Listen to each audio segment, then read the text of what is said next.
What I want to talk about today is the effect of overall health and fitness on your performance playing pool, and really kind of in your performance doing anything else, just life in general.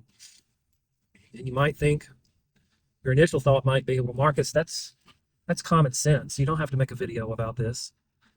And while that's true in theory, it's certainly not true in practice because, again, I've said in other videos, I'll be 50 years old this month. And what I would normally think is common sense is certainly not common sense, especially with guys around my age. And really, just in general, guys of any age. I'll kind of touch on that a little ways down the road. So to start off this conversation, I'm kind of a tale of two men. On the one hand, I'm a very healthy man, at least if you go by the measurables. BMI is low. When I had my life insurance redone, they did a complete medical exam where they did blood work and they checked all my vitals and filled out all these questionnaires. And I was 47 when I had that done. And I got the highest possible rating from my life insurance company. I consider myself really fit. I walk a lot. I try to lift weights, even though my discipline has been really lax lately with lifting weights. I consider myself, especially for my age and my body weight, I consider myself a strong man. I'm always good for helping people move furniture and just move heavy objects.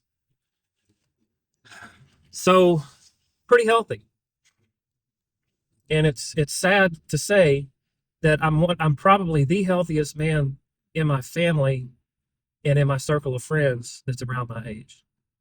Because the other part of my health history, which is really weird, is in the state of Louisiana. When I was 22 years old, I was evaluated because I was going through some health issues, and the vocational rehabilitation services evaluated me, and they labeled me as being disabled permanently because I have had a lifelong autoimmune disease.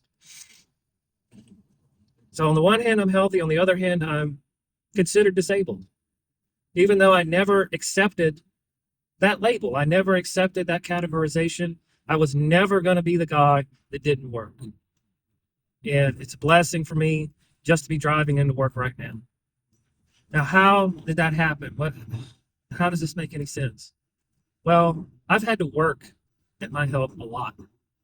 There's a lot of things I can't do. There's a lot of lines I can't cross. I have to consciously, intentionally, every day work on my health. And throughout this time period, one of the measuring sticks that I use as to how well I'm doing is how well I'm playing pool. Back when I was 22, they were having a little hard time figuring me out. So they prescribed me Prozac. And boy, that was not, I'm sorry, when I was 25, they prescribed me Prozac. And I had an initial benefit from it at first, but the benefits did not outweigh the side effects. And one of the side effects was I couldn't make 2 balls in a row. It was terrifying how much I couldn't focus, couldn't mentally process anything, didn't feel anything. I was just dead in my head. So I knew that wasn't going to be a solution for me long term. On the issue of alcohol, if I drink 2 beers on a Friday night, my friends who are 600 and over on Saturday morning when they come over, they're going to run right over me like a freight train. So I immediately feel the ill effects of alcohol on my performance. One of the major components of my health and staying together is getting good quality sleep. Nothing comes between me and my sleep.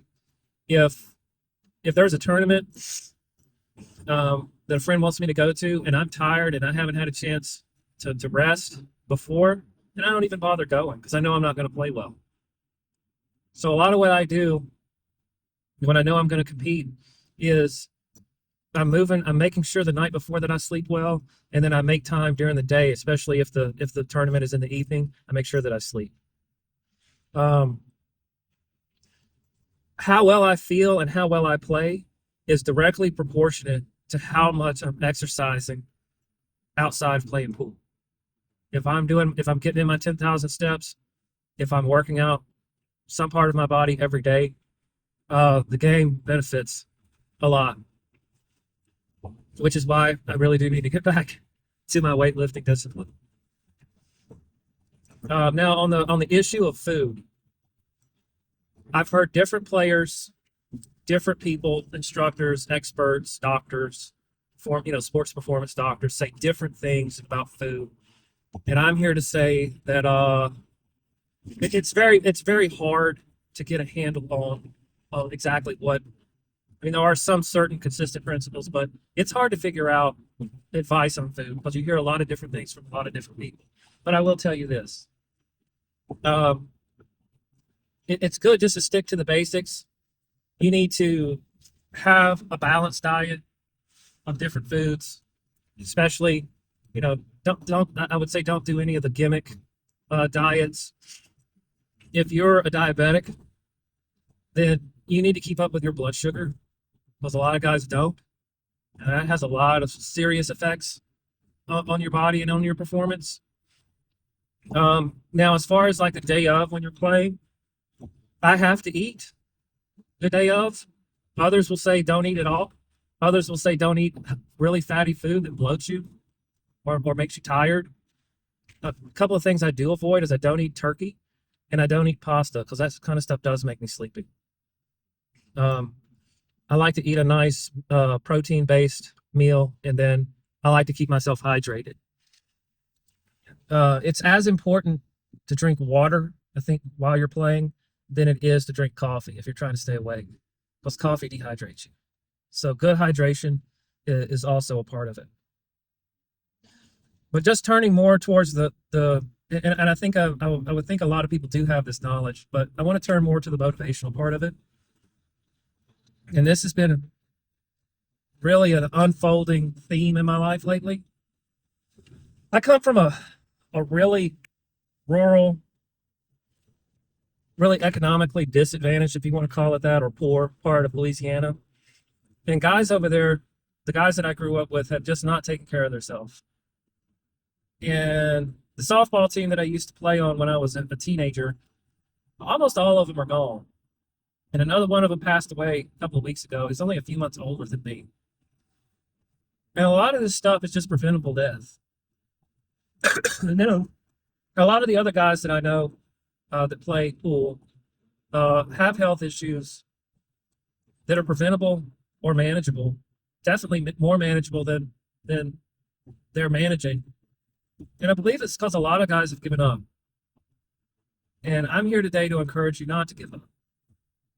Take care of yourself.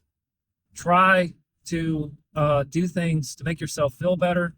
And one of those small rewards will be that you will play better.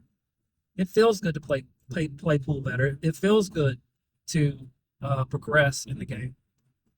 So use that as a motivation to take care of yourself, because you'll end up doing better in every other aspect of your life. Because if I'm playing pool well, then I'm doing my day job better. Because my day job, there's a performance expectation with my day job that is obvious for people to see. I can't really hide it when I have a bad day when I'm doing my job. There is no hiding it. Everybody gets to see it. So that's all I have.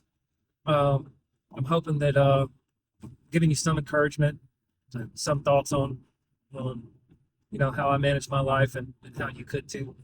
So next video is going to be more nuts and bolts about braking. So I'll see you in that video. Shoot straight with angles, guys. It's going to be a great day.